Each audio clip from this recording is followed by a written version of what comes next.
Today we're here for another Apparel podcast, and I have the pleasure of welcoming Anderson Lee from the Sustainable Apparel Coalition.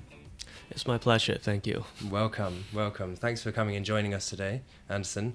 I was really interested actually to speak to you about, obviously, sustainability. Right. In the fashion industry, it seems to be a matter that's really close to your heart.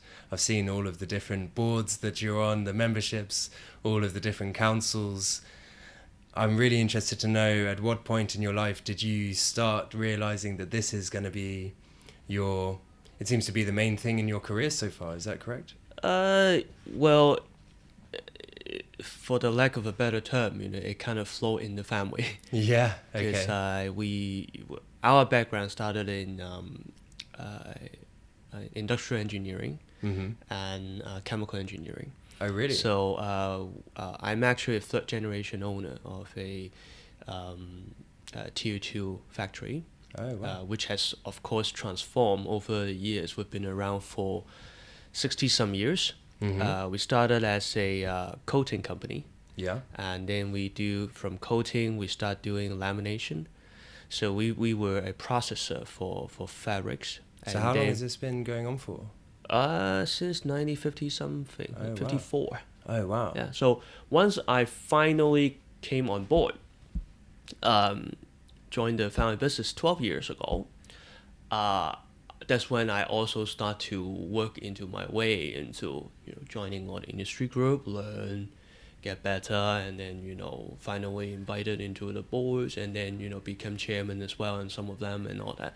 So, but during this journey, it's about sharing knowledge, and sharing also your own economy, meaning things that you paid and put your time into it, and how you can share it with other people in the industry, so we can actually collaborate and look for a new solution. Give you a few examples. So in today's standard, our plastic bottle program has gone way more ahead. Okay, so for example, since 2008 or 9, I forgot, I lost track of time. So we have already done our life cycle assessment, which is a 18 months project to look at the non-renewable resources, comparison to a virgin product versus so virgin product, for example, is what they call non-renewable resources. Okay, the usage of non-renewable resources. Okay, other things that people always look at is like greenhouse gas, water usage, chemical discharge, all of that. So we start developing a whole bunch of KPIs, okay, that we should look at, okay. And then in Hong Kong, I work along with some of my friends, to work on a number of initiatives. For example, with Worldwide Fund, we started the low carbon manufacturing program. We did not reinvent the wheel. There are some standards that's been developed through the LCMP with Worldwide Fund, but we just want one for textile. Okay. So we've developed a new baseline that can allow us to really measure against ourselves.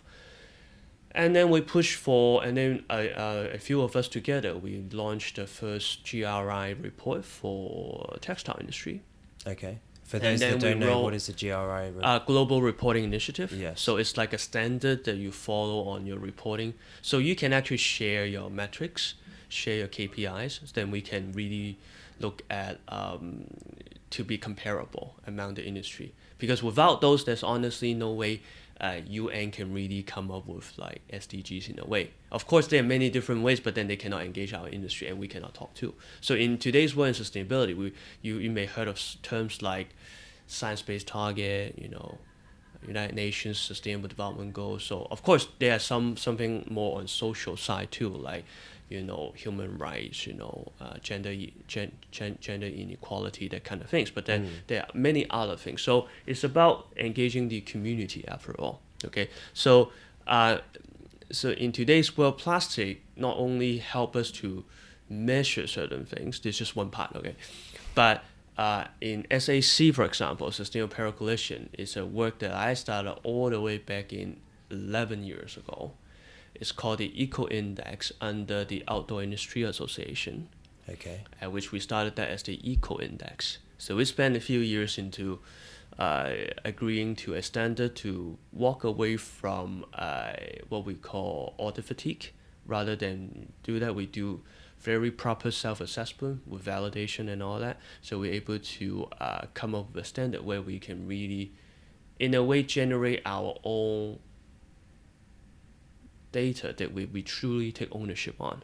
You probably heard of a lot of people talking about data, but that doesn't mean they know how to manage their data, or they know what to understand what those data mean to them, and what those data mean to somebody where they can add value. So there's a lot of data mining, data management. So it took us many years to go through that to understand how we can really work together.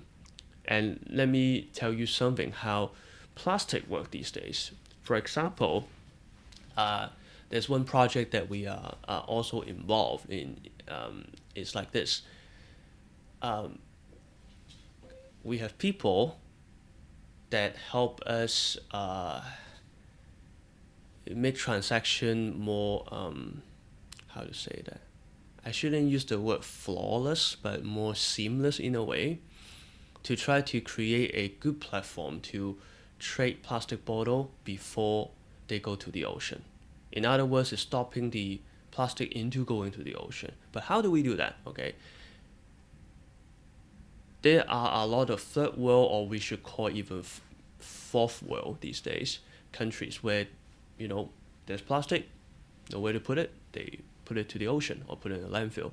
So instead of trying to just buy from them, and even if you buy, does that money really benefit the people that work to collect them? Not always. They've still, so, and if you try to buy so much into that economy on buying out a waste that's supposedly not part of the trade policy to export something that has already been taxed,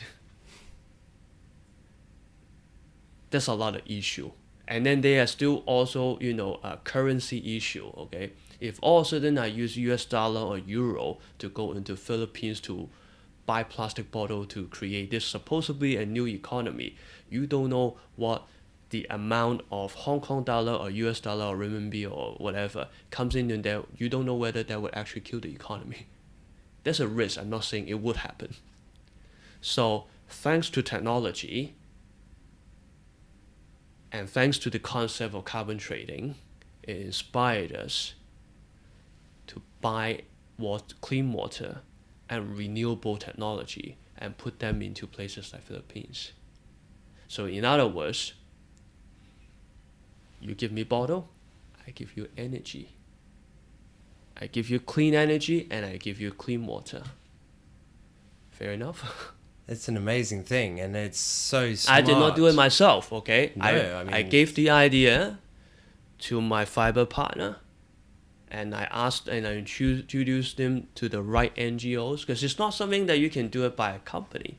It's a great commercial idea, but maybe it's great commercial later.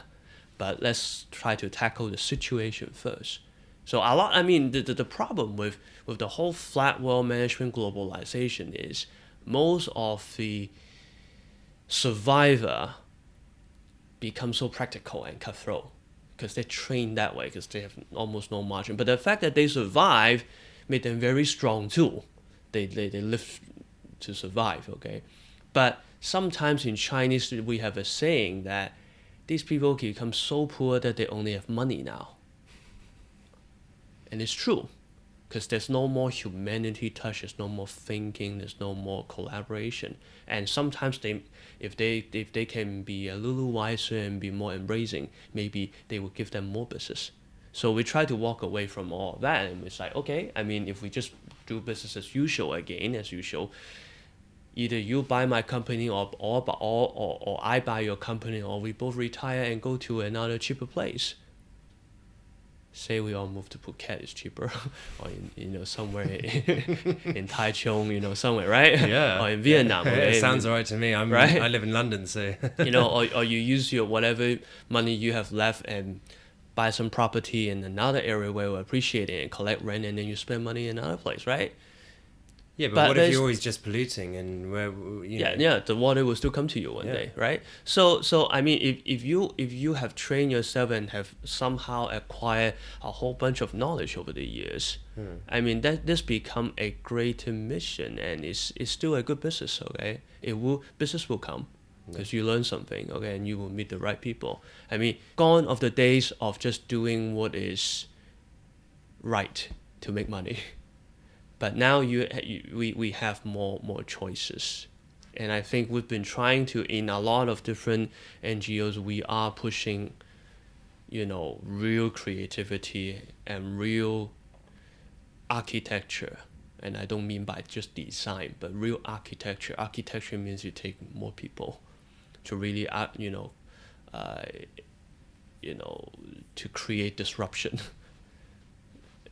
To change the way things are doing, okay, and in fact, in a way, I have to do that because if you, thankfully, if you look at the crowd here, we have pretty young people. Young, I mean, is in today's world young, okay? They're not actually very young, but they have young in mindset and they are not that old, okay? But it's an aging industry, okay? Most of the people in the management are not young, and if by the 90s standard, most of them supposed to have retired by now. They are extending their career, maybe because things are very expensive, or maybe they love their job. I don't know. Who knows? Okay, but most of them are extending it by 5-10 years easy. Okay, and the thing is, but there is a big obscurity on the understanding of the millennials. Millennials are not that young anymore. They're now 18 years old. So how can we actually rely on them or educate them or work with them? Or they have a very different mentality, So and we have to find a way to really engage with them. And whatever we do right now in sustainability is the greatest language to engage with them in a way. The only way is to lead by example, and I'm impressed by what you've done because it seems like you've chosen the goal of doing what you think is right first and letting the business take care of itself second. Because if you do what you think is right for what you believe in, trying to acquire different knowledge first. Yeah. Because in the 80s, there's not many changes you can do. It's driven by the market trends or the leaders that just ask you to produce because there's a big B2B market. Yeah. And there's no computers. So, not a whole lot, put it this way, okay? It's not strong, okay? And the communication is different. You're talking about using fax machine. But is a whole lot of communication really great? I am not going to put any judgment on that. But what I'm trying to say is our generation has gone through quite a lot of changes, and we learn a whole lot. So my key word is the ability to empower the younger generation, on trying to empower what they're good at that we don't have. And to empower them also with our resources, because it's amazing on how much things have appreciated, in value over the past 20 years. And that's what I mean by we are on average not poor, and it's all in our pocket. But whether or not we want to spend that money from the pocket, whether financially to empower the young ones or to support them with our knowledge and our time, is our call. Yeah. But if we just try to live in our own lives and think about how we can make the last bucket of money to, instead of retiring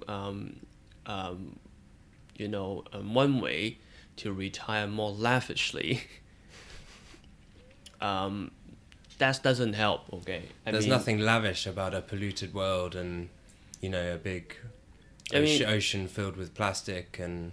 Exactly. You know, coral reefs dying out. There's nothing lavish about this. I mean, give you one example. Last May, SEC, we had our conference in Bangalore, and in Mumbai. So what happened is our hotel is sit right at the edge of so-called the modernity, post-modernity, postmodern world, and the rest. So at 10 at night, usually at that time of day, the wind kind of comes in, kind of blew in. So in your hotel would flash a little bit, and then the power came back, but then the rest of the world is pitch black. And you start seeing, the roads start flooding. But behind our hotel is right at the edge, it's a Marriott, and then behind there's the party, loud music and all that, but it's quite a scene that you don't like to see. That I mean, this can one day be either Hong Kong Island or Kowloon Peninsula. If things continue that way. Yeah. It's so just that one side is just already messed up. Yeah. That you cannot, fix it anymore. And it's no different from a poor and the rich. It's no different. It become a reality. That it's not just about, okay, the rich one can, okay, now the analogy I try to say is the rich part can still fix something in front if they try to do it now. Or else, it might be zombie on the other side. Yeah, I mean, that's it, isn't it? You can watch and do nothing in your ivory tower. Yeah, but the thing is, if we don't try to reinvest our so-called the money, which of course comes by inflation, is overprinted anywhere in the world. If we don't even try to use that so-called economy to fix that future, there's nothing we can do.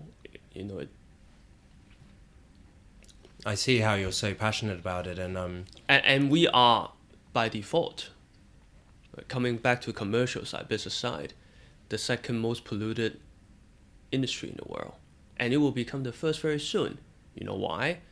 Because oil industry is exiting. They become the largest owner of renewable companies. Yeah, they're done. Smart, right? Of course. So what is the apparel industry going to do? So, but what are they doing? They are transforming their asset to buy and change the right thing. Okay, you can call them change. I'm trying to keep it positive, okay? Yes. But when they are, the thing is, who the hell said that a oil company cannot buy a renewable energy company? It's a business. Yeah, makes perfect sense to me. But it also sounds good to them. It's a business. It become the next business it's the next milestone for them. The thing is people always get the wrong focal point and then be so stuck up on it. It's like, Tesla don't make money. Who cares? He is smart enough to pick up a Panasonic battery and make it sound like it's his own, and then took over the Yumi, which is formerly a Toyota factory in Fremont, and turn it into his own, and then hire a whole bunch of people, and now he become a great car company that can sell battery, or just sell the battery, not just the car, or the car can also be collecting energy or using energy and be exchanging in the grid. Very smart, and even that grid can power the Hyperloop as well. Yeah, well, and then he just gave that idea to a load of other people. Yes. But bringing it back to the fashion industry, what is, like how the oil companies are buying renewable energy companies and they're transforming in that way, like you said. What is the parallel opportunity for the apparel industry? That's what I'd like to finish on today. Is what is the apparel industry's renewable energy company? if you see what I mean. Quite frankly, I think a lot of us have learned, or it's not that difficult to master what it means to be more environmental friendly. It's a choice already. Okay? It's no longer rocket science. It's not difficult to pick up to be more environmental friendly. However, you definitely heard a lot about automation. I'm not saying automation is necessary, but it's useful. But our mindset really transforming on the way we do business.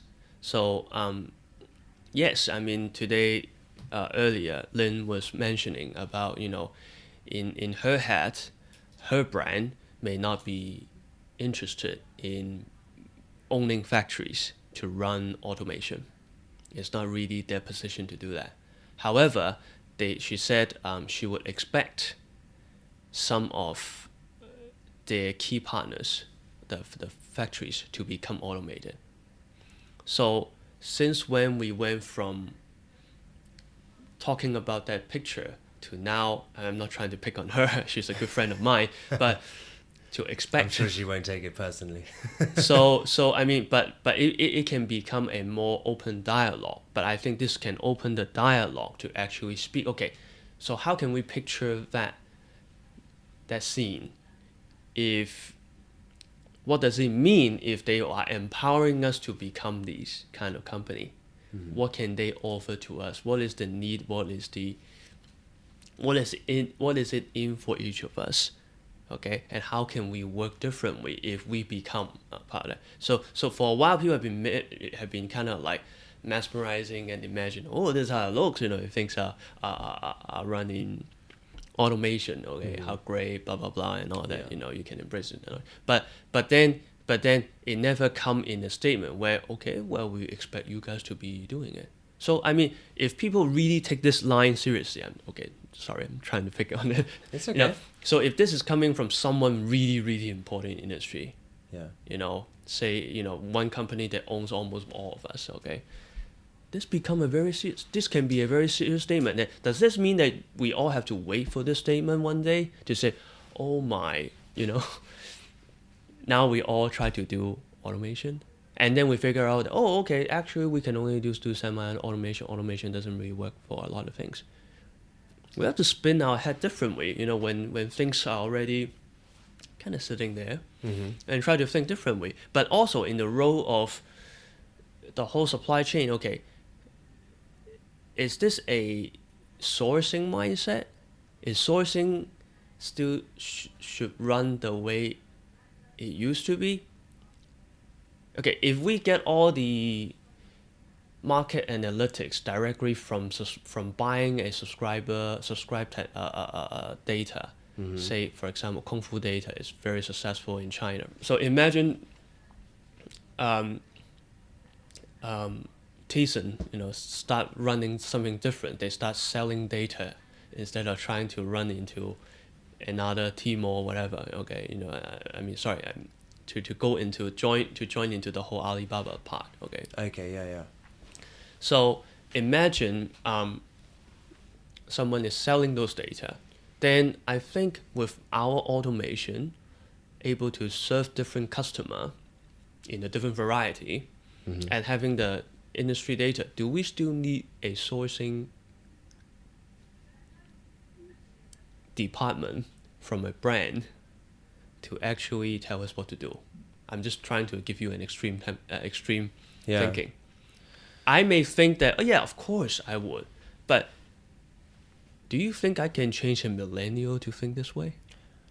I think that's a very good point. Yeah, it's a great point. And I think these are the guys... So you have to think this way. I'm not saying like I try to think this way. But you have to think for a millennial.